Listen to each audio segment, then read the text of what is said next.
Welcome, everybody, to another episode of Your Spiritual Journey. This is Dr. Bob, and this is the space and the place where we talk about things important to your soul.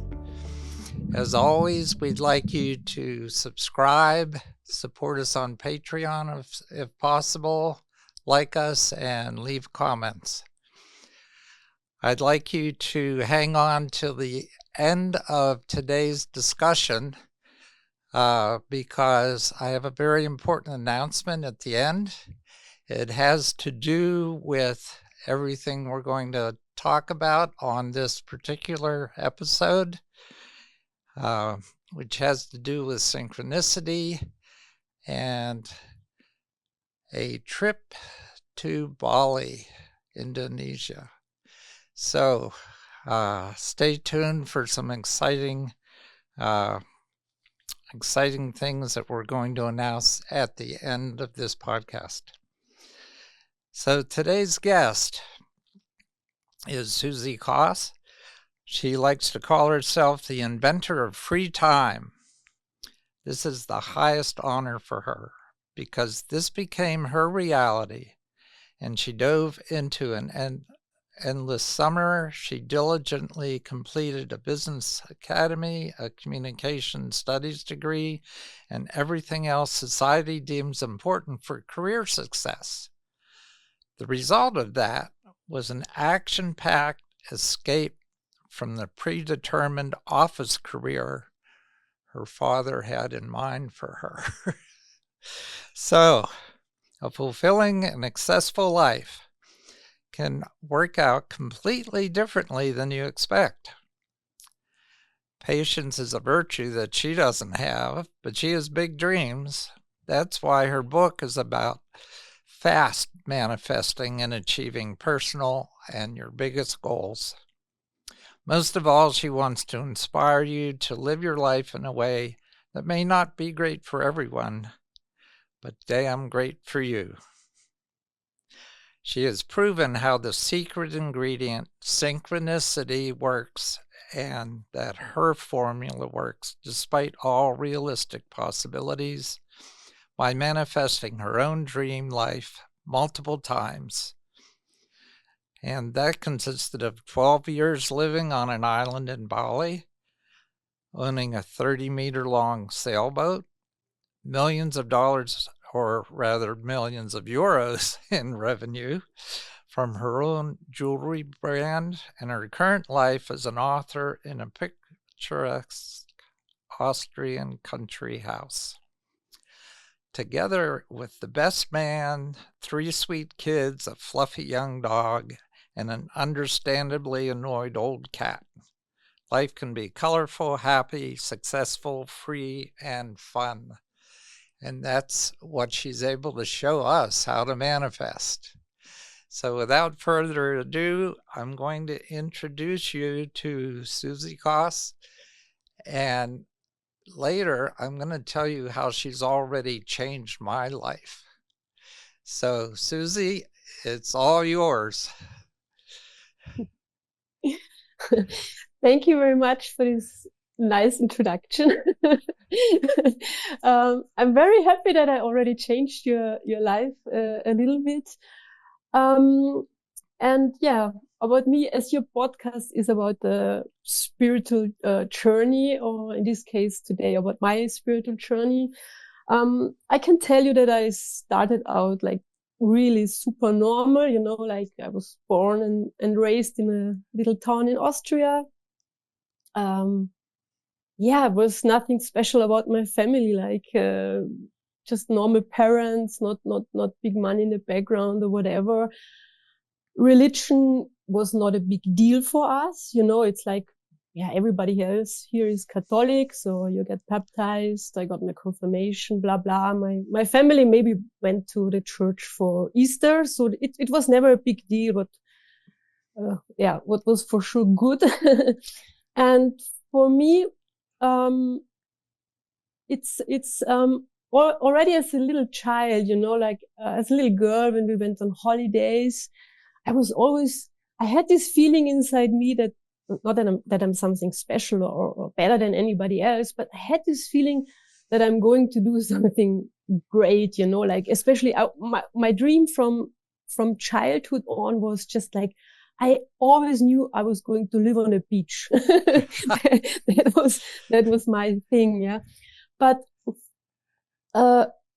also to come to this whole synchronicity story, my life went like really up like this, just to hit the rock bottom and now to come back up again. But I think mostly it's really necessary to hit the rock bottom at some time, just to get clear, just to wake up, or to really see the whole picture behind. So I started out like really, like nowadays on social media, you have this term of the lucky girl syndrome, you know, like these girls on Instagram or TikTok, they like, oh, I have everything, I got everything. They just travel the world and they have this lucky girl syndrome.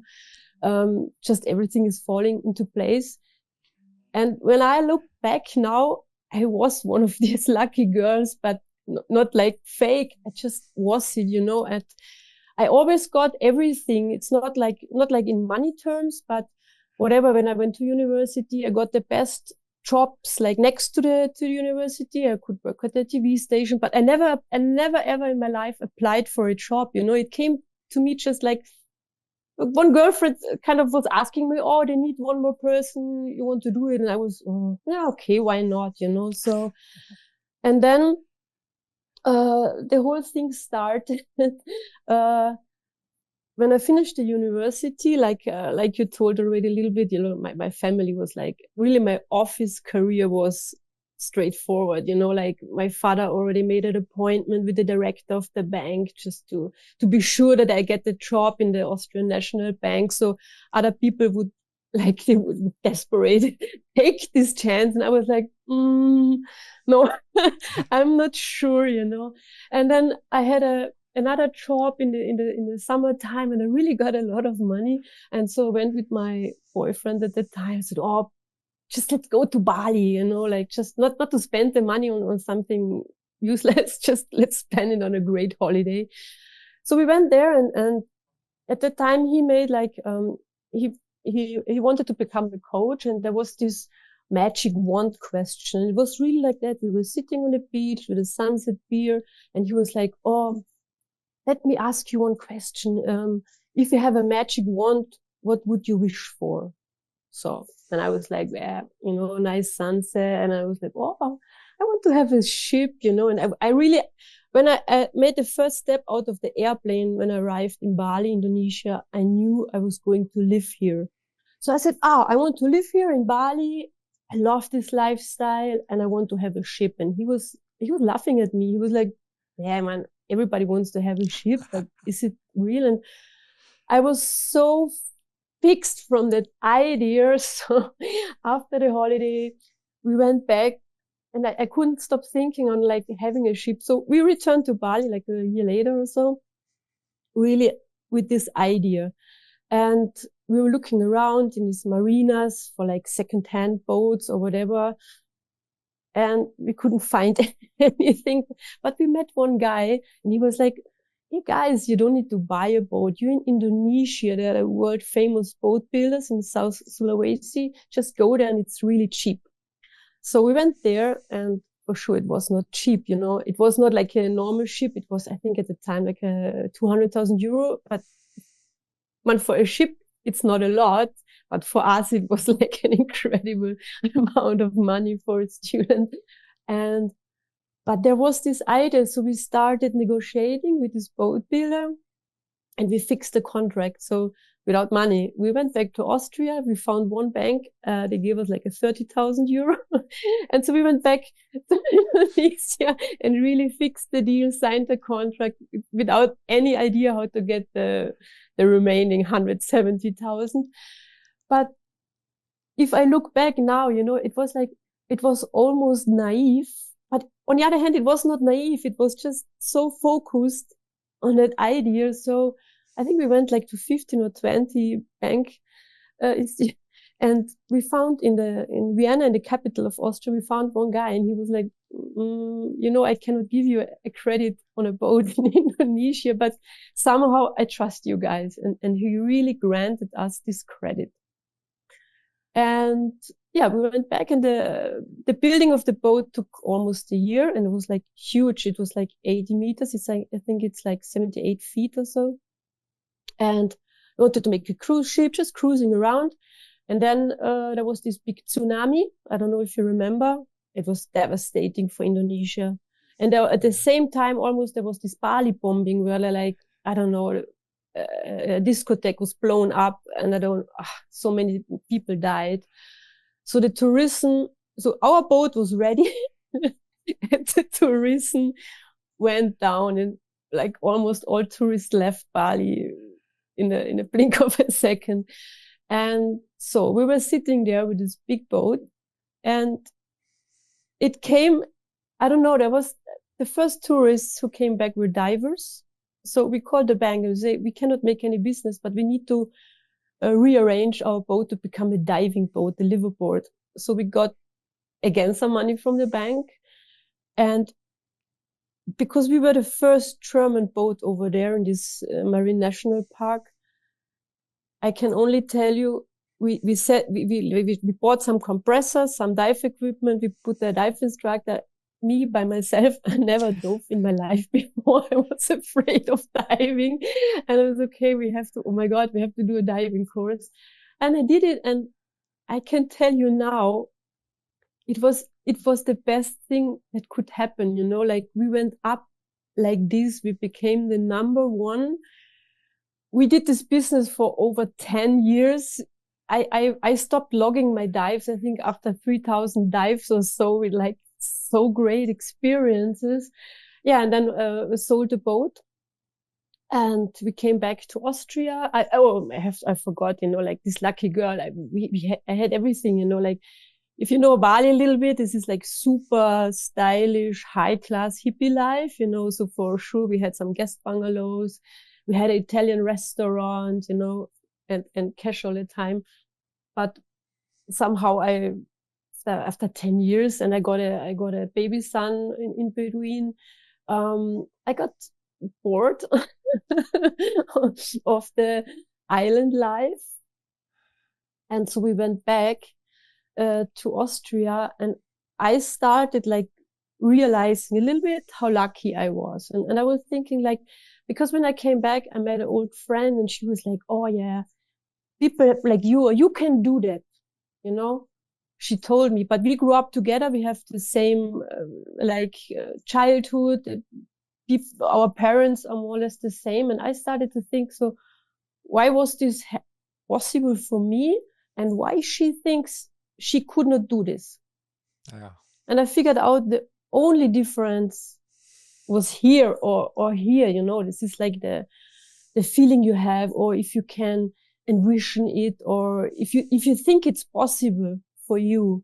And this made me starting with the whole manifesting story. It's manifestation and all what comes together with manifestation. But I think it's not just manifesting. At that time, it's already 20 years ago. Yeah. That The Secret and all these books came up.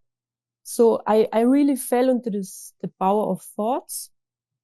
And after that, we sold the boat. We found a couple, they bought the boat, we all together, and I went back to Austria. We bought a farmhouse here. And to never forget it, I made a tattoo. It says Gedankenkraft. This is the German word for power of thoughts. So I thought, like, with The Secret and all that behind, I said, it's all in the power of your thoughts. You can adjust everything with your mindset. But I think to really understand it, I had to fall down first. So I started, I knew I could never work in a normal job. So I started a jewelry business. I had all these connections in Bali. I founded a women's charity project, so the women, they made the bracelets. And I got a second child, my daughter, but it went slow, So the bracelets, they become a success quite quick. In the first year, I went to these yoga exhibitions and all that stuff. but it was not that easy anymore. So I started also hesitating in my decisions, or let's say also the everyday life was overwhelming, with a family, with real responsibility. And it was like a slow down spiral, and then when you realize that it's not working anymore like that, you start questioning, so what's the problem? What's the problem now, and so I ended up like Mrs. Gedankenkraft, or Mrs. Power of Thoughts herself. I ended up in, I don't know, like all money gone, like a dirty divorce, like all you need to fall apart. And I think it took me like 2 years to think about the whole thing. And I came to a point that all the like mindset or personal growth, all this stuff, I could not get it anymore. For me, everything was just bullshit. The people are talking, but it doesn't work. So after these 2 years of really hard time, I think I had 50 kilos. I hope I could hide it. I could hide it in front of my kids, but it was obvious, and it was really close to bankruptcy with this jewelry business and all. There came this synchronicity for the first time into my life. And it was really after this long time, the first thing that could catch my attention. It's this, for sure, I guess, this Carl Gustav Jung, who first made this term of synchronicity. He explains it like a chain of coincidences, and they lead to a certain outcome, but there's no cause or no correlation of these events. But it's also there's this inner state, what is your inner reality becomes your outer reality. So it's not just a thought. It's not sitting down and thinking about something. It's you have to be that before. So, and when I got this idea of synchronicity, all what had happened made sense. And I knew again what to do, to really work on myself. And that is when I started my first, I call it synchronicity formula, because I really went on a journey to work on this inner identity again. Because what I had before, what I realized, this lucky girl, it was this was my inner reality, and it just folded, it just became reality because inside everything was so clean. But the big question is, if you don't have it, or if you lost it, how can you enter this frequency again, that this lucky coincidences come back? And I say also now, it's not that they are coming. I think it's always everything there. And if we talk about the spiritual journey, the only thing I really believe in is love and energy, because also if you go into the quantum physics, whatever you read about it, it always comes back to the point that there are little particles, the atoms or whatever, but there's always space between, always. And this is the space that we can fill with our emotions. It's not just the thought, it's the thoughts, they make the emotion, and this emotion is somehow bending your whole reality, and I remember very well, I was really devastated. And I know I was sitting in my kitchen and I was thinking, oh my God, oh my goodness, how should I feed my children really like that? And this is when I started and this is the nice thing with this rock bottom, is you don't care about anything anymore. It's a point where you don't care what others think, what others do, it's just it's, whatever. And that was when I wrote down, with my jewelry business, I had zero income, and it was January. I especially love January. This is such a big time always for new goals. So, and I wrote down, I want to make in 1 month like 10,000 euro turnover, and in half a year, in 6 months, it should be 100,000. But what I left out, what I saw before, is the how. We all have or we suffer from a kind of a how addiction. You have exactly in your mind what has to happen to make it happen. But it's not, if you go into the synchronicity, you have the final destination, but you have to keep the how open. You have to get rid of this how addiction, what you think should happen before, to keep yourself open, to keep the ways open, to be able to see the opportunities or these lucky chances. But because maybe the way is like this, but it's quick, instead of stucking on, this. So I didn't put any how. I was just like, what was the turnout? And to come into this frequency, all I did, literally all I did was I was repeating this every day, also giving myself to come back to a nice feeling. I was calling myself that I'm the master of manifestation. I was working with my inner child, the girl from before. I called her and I said, come on, look, we are here. And I started to develop timelines, just to imagine these timelines until it will be reality for me, and this gratitude. But my big focus was on the emotion always, because my idea that on was it's not a thought itself. It's not enough to think. It's to feel, to always to go into this, yes, I did it, or this, yes, I knew it, feeling, and to put myself as many times as possible per day into this, yes, I did it, wherever. And the craziest thing that happened was I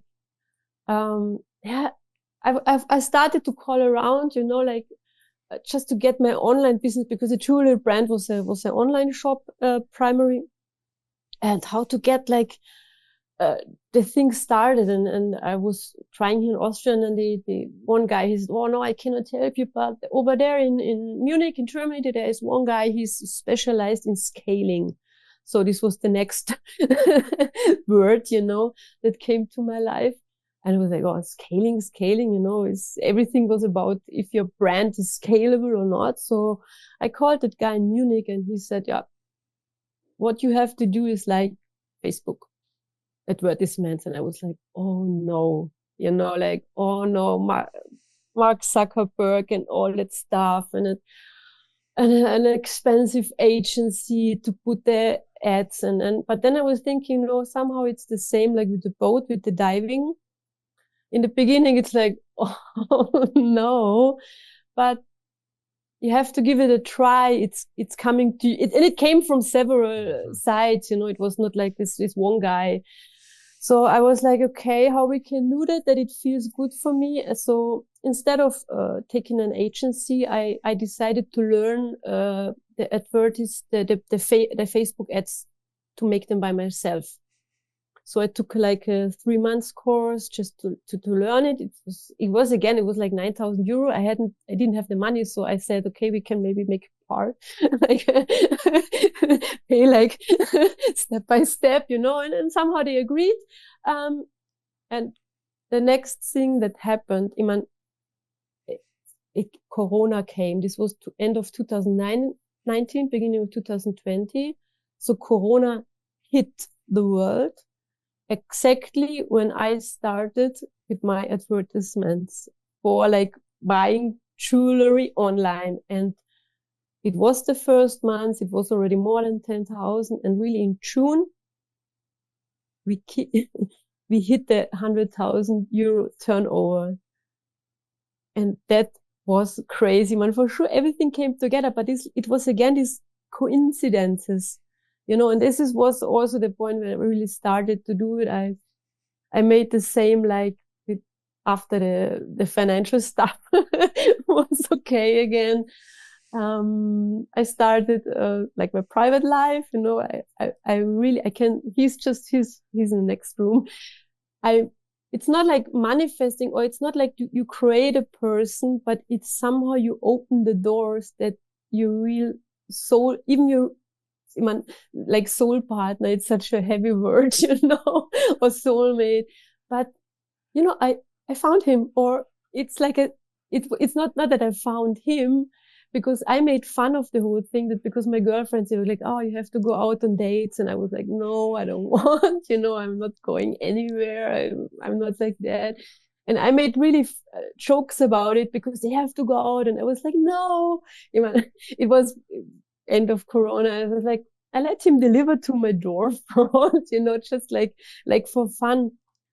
But at the end, it happened really like that. I met him on my front door. so even that, and yeah, and then the same thing happened like with the jewelry. It was again 10 years. And last year, in exactly 1 year ago, in mid of March, I sold the business. And I made again my synchronicity formula. I put the price and a finish date where the contract is signed. And it was incredible. You know, it was almost unbelievable, absurd. I made this formula, and I started looking for buyers. And in the beginning, I couldn't find them, you know, and it's always, for me, it always happens the same time. I call it ambient noise, you know, like people telling you things. So I was asking around, like, to sell an e-commerce business. And like, I had a business consultant. He was, it takes at least 1 year to sell a business. And an agency said, everything must be way more structured, like to hand it over. You need to make a better business plan for the next years and blah, blah, blah. And I was like, really, again, it is like already starting going downwards, you know, like, oh my God, I cannot sell it like that, like I want. But then when I realized that it's again the how, like how you sell a business, or what should happen before. And I was like sitting there and saying, no, not again, not with me. So I sit down, because the idea of selling the business was that I posted on one of these platforms, and some buyers come, and somebody's buying it, you know, like, because they like the brand, they like the idea behind, because for sure my brand was also very spiritual. Like they called it wish crystals, like little crystal bracelets where you put your wish on, that you don't forget about your your deepest wishes. So it was quite a niche market, but it was crazy again, because it was a few months from the decision to sell it until it really happened. But it really happened when I made this final decision. So this is like, now it's going to be like that. And I said, like, in 1 year, in 1 month, the perfect buyer will find me. He just loves the brand. He is not interested in any statistics or whatever, old numbers. He just wants to have it, and the price is not negotiable. And the crazy thing is, I got a newsletter from another platform. Because I was looking around before already, so I put myself on some newsletter lists. And I said, okay, I got this newsletter from like one of these e-commerce platforms. And I said, okay, I do a ad there, no? So you have to pay like €100. So your business is featured, that it's on sale. And I did it. And I think like 3 days later, I got like 20 people interested. And, you know, like some people actually say, what is the price, blah, blah. And there was one girl, and she was like really writing a lot about herself, and wow, she loves the idea so much. Can we have a Zoom call? And for sure. And we had one Zoom call. And it was a 6-figure number, you know, it was not like you buy like this, you know. And it was incredible, because she really wanted it. This was number one. Number two, she had the money ready, because She was ready to buy another jewelry brand. She made already the contract, and in the last minute, she realized that this guy was fake. He didn't like, there was like, I don't know, a few hundred orders he didn't fulfill anymore. So there was like, whatever. So she stopped the deal in the last minute, but she had everything ready, the money from the bank and the contract. So all I had to do, I called my lawyer just to check the contract again. It was fair. It was okay. And she paid the money. And exactly 23 days after I wrote this last formula, it was last year, everything was done. And that was the point where I decided somehow, it was always my dream to write a book, but I wanted to make like a fantasy novel or something. And I was like, no, I think I have to stuck with I have just to do my own story. It was like, I didn't want to show too much from my personal life, but there was a point I said, no, it's so fun and it's too good to not to share it. So what's so magical about 23 days? Because you mentioned that a couple times in your book. Yeah, because when I sold the jewelry business, a girlfriend was asking me she's really saying, how many days was it really from the day you wrote it? And I was like checking the calendar and I was counting back and it was 23. And for me, this was magical because this was not a little thing, I also make like, have little wishes, and it always depends on the intensity of how much or how I feel about it. But this was a big thing, because it's like, it's still the bracelet is a niche market. It was a good business, but and it was very on my personality. So like the business consultant said, it's not that easy to find somebody just to connect with that, So for me, it was such a big thing. And man, I knew I wanted before I would like anybody else, like 3 weeks or 21 days, but it was 23. And I did, before I finally wrote the book, I did another thing. It was again around these 23 days. It's always but I think why I mention it is, I think this is the minimum what you have to do to really feel an idea. Because in the beginning, when you start with a formula, it feels sometimes like lying to yourself. It's like, for me in the beginning too with the jewelry business, because I felt already a little bit like hesitating, So when I started the formula, I felt like lying to myself, or like panic, like hysterical, like asking for the success, So in the beginning, it feels like you're doing a stupid thing, like just to hang on that idea or whatever. So it takes this time to convince yourself. So, and it's also like this, the English, it's like the ruts from your thought, if you think a thought really often, it makes a new road, it's before it's hard to get out, you always fall back into your old patterns of thinking. But to really make a new way of thinking, you need this time. Yeah. It's our brain is just, every new habit, you need at least these 3 weeks or so. So speaking of your brain, you sound extremely well-versed in English and very fluent. So how did that happen, being from Austria? Thank you very much. It was my biggest concern because, I was living almost 12 years abroad. So I was living in Indonesia, but my English, there are people from all over the world. So you're not like talking always to native speakers. So the level is quite low where you meet.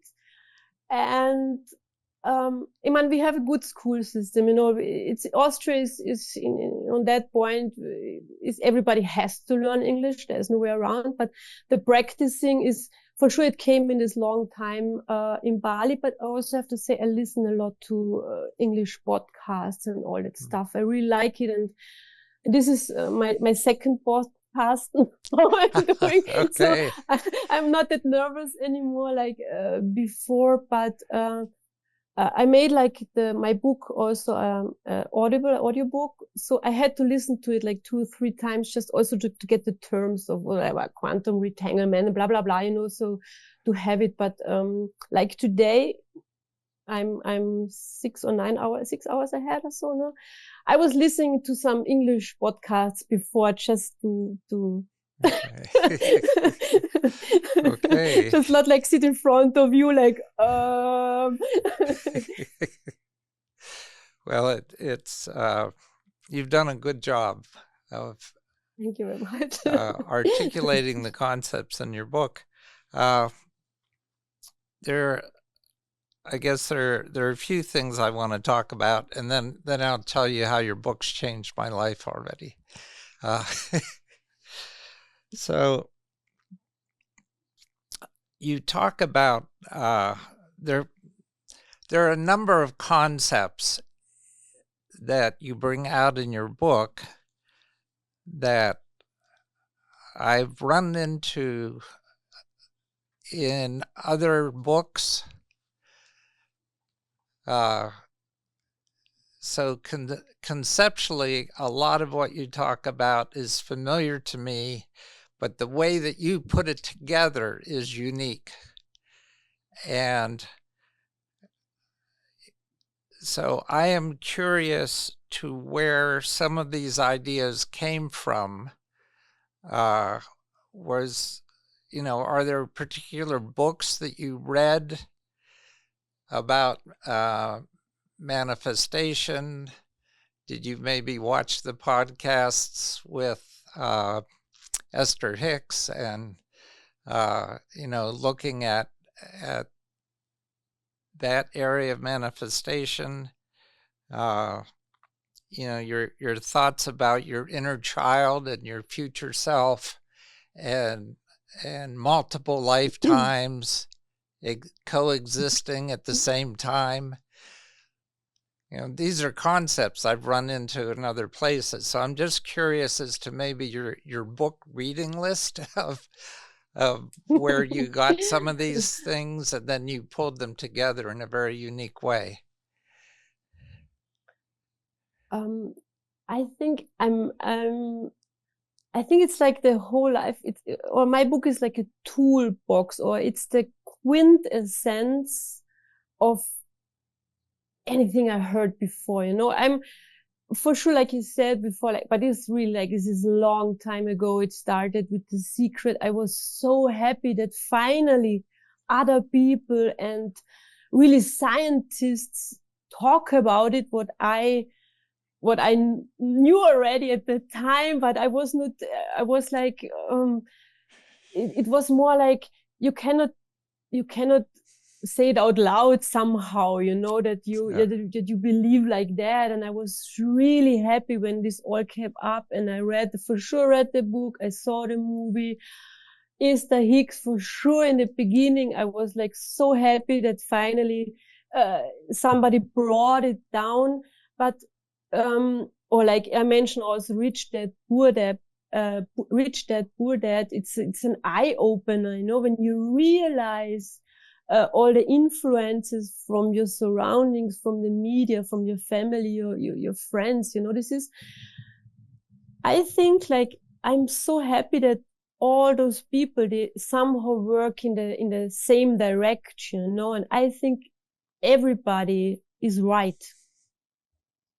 And at the end of the day, it all comes always together that there is a little bit more. And it doesn't matter how you call it. It's just like, over the time you get like, oh yeah, you send a wish to the universe.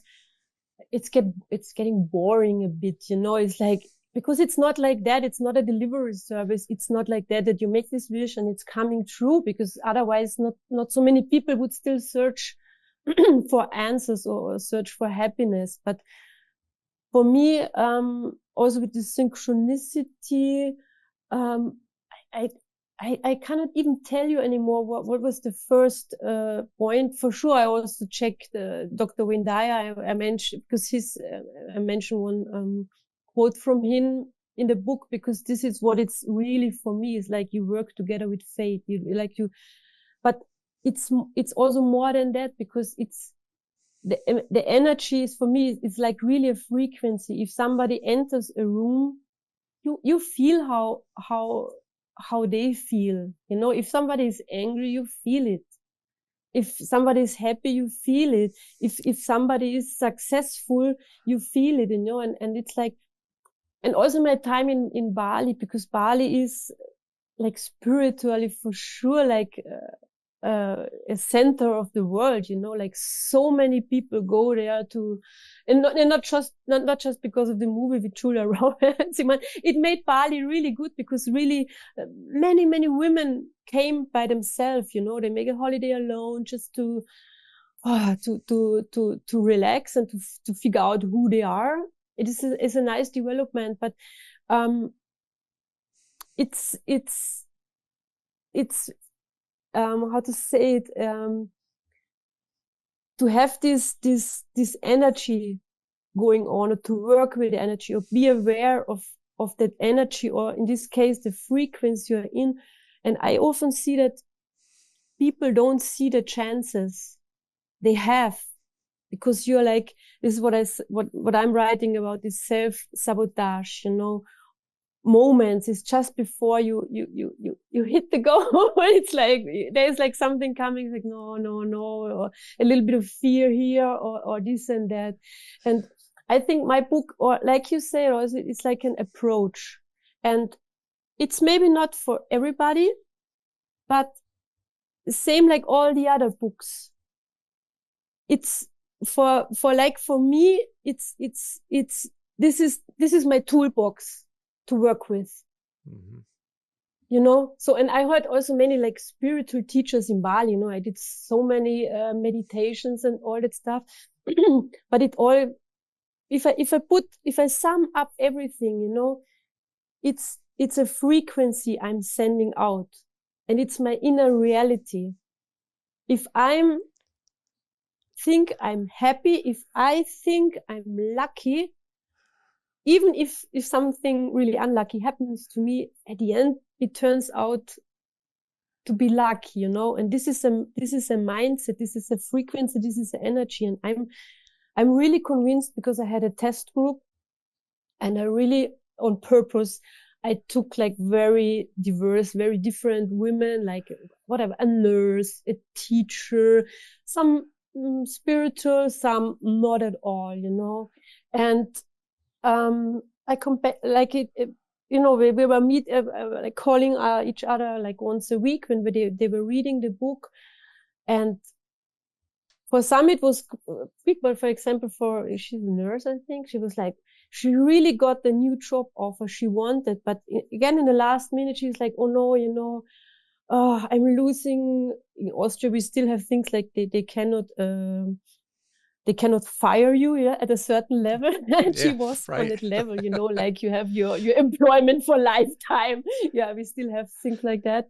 And she was like, oh, I cannot lose them. But, this is your choice then again. You go for like happiness and you take this new job offer, or you go for the security. And there were like many, many examples where I thought, also like one girl, I thought, or she will quit and she won't make it. But even for her, when she started finally like really trying it, when the kids were back to school, yeah, she got, or they all wanted another job, I don't know why, but she got the job offer by coincidence. She went out with her husband for dinner, and she met the ex-chef of her ex-boyfriend, and he was offering her the job. And so this is when I think it's like, if you really want, or if you're open, it's just I think the synchronicity concept is for me, it explains everything. Maybe there for sure there are people out there is like, oh, this is like, oh, whatever, like who, what, all the other things. But what I see now, there are a lot of, or many people, for them is this toolbox the right thing, to see it like, it's like a lens, or it's like where you where you take the world, this is this lens of synchronicity, and when you realize that the frequency inside you are like you're radiating, it's radiating back. Yeah. So speaking of the amount of energy and love and expression that you put into this book,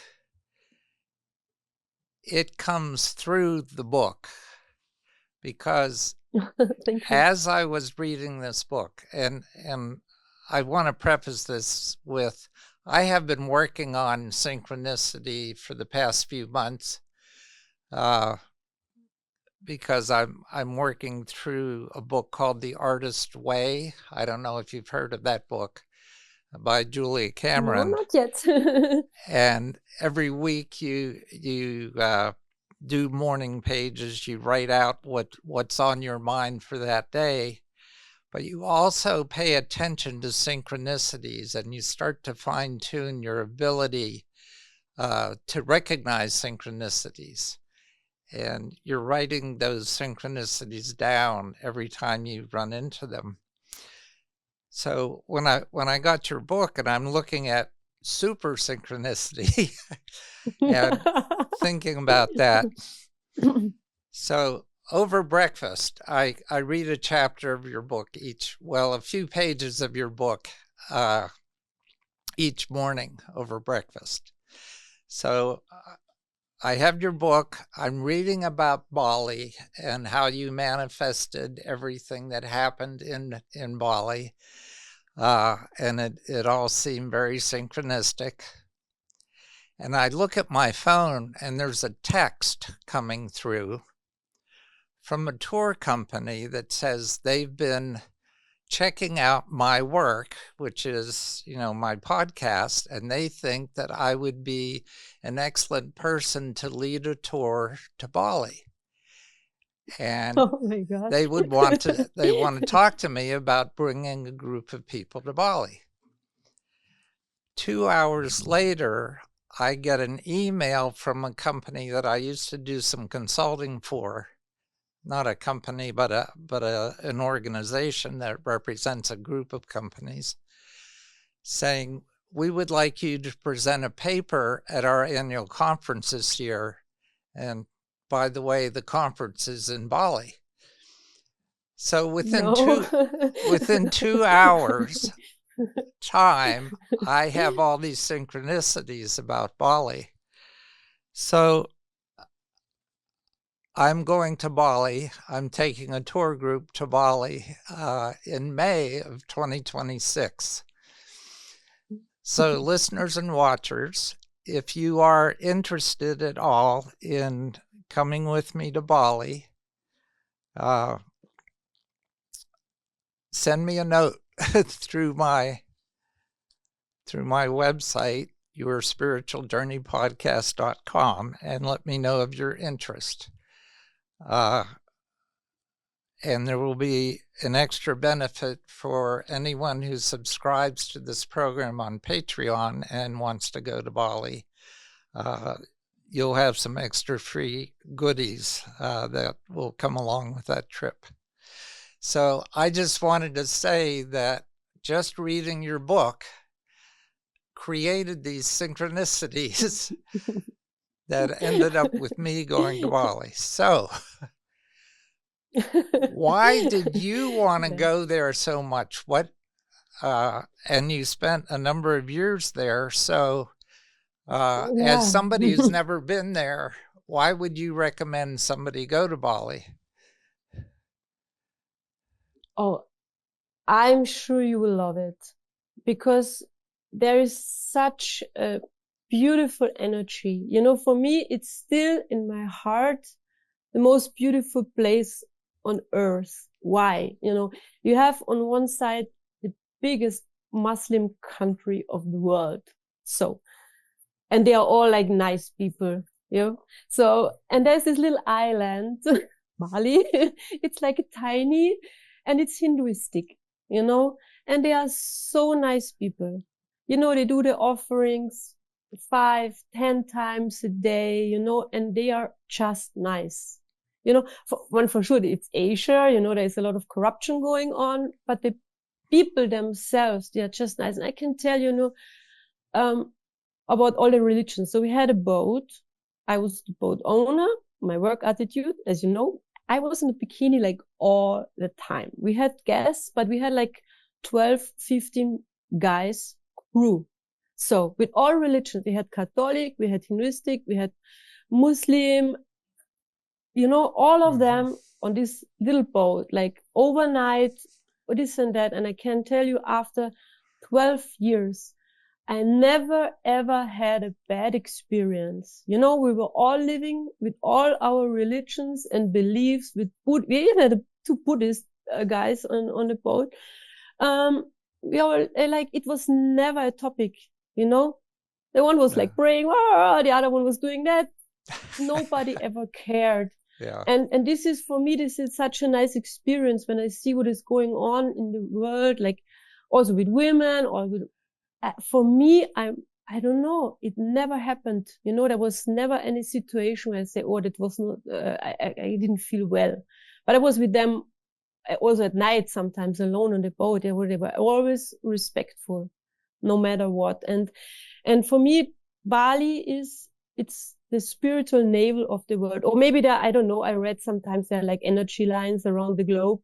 Bali definitely is a point where or if there are energy lines, they meet there, you know. So, and it's the nice thing is you have really, like, you have people all over the world, for sure, a lot of yoga and meditation going on. And I tell you, it's like, I had the most beautiful experiences, man. I don't know if he's still there. There was like a guy, and I'm talking about him in the book. He gave me this idea of the monkey mind, you know, during meditation, when you like, your mind is like jumping around and you cannot focus, like watching every car. And he was the first who gave me the idea, or the idea of the monkey mind. And he was a guy, I think he was American. And he had like a house in the very south of Bali. He called it what do you call it? Heritage, something like that. Like one guy, like really living alone there. And he just did meditation courses and rounds just for free. Hermitage, something like that. He was sitting there and he was so nice. He was sitting with Jason. I'm sure he's still there. And he just did it, you know, like for full moon, for this and that. He sent out like some SMS messages at that time, and the people were just coming, sitting together and meditating. And this is Bali, you know. There's so many spiritual centers. I did like also the Vipassana for the first time, you know, like the silent meditation. In Ubud, I did a laughter meditation, you know, like you can do anything there when it comes to spirituality. And you have this really a lot of open-minded people. You will love it. Well, I'm going to have to look him up while I'm there, if he's still there. You think, what is the English? It's hermitage, something like that. I'm sure he's still there. He's like, yeah. Well, I'm really excited, and it's all thanks to you. So I am so happy that you sent me your book, that we had an opportunity to have this discussion.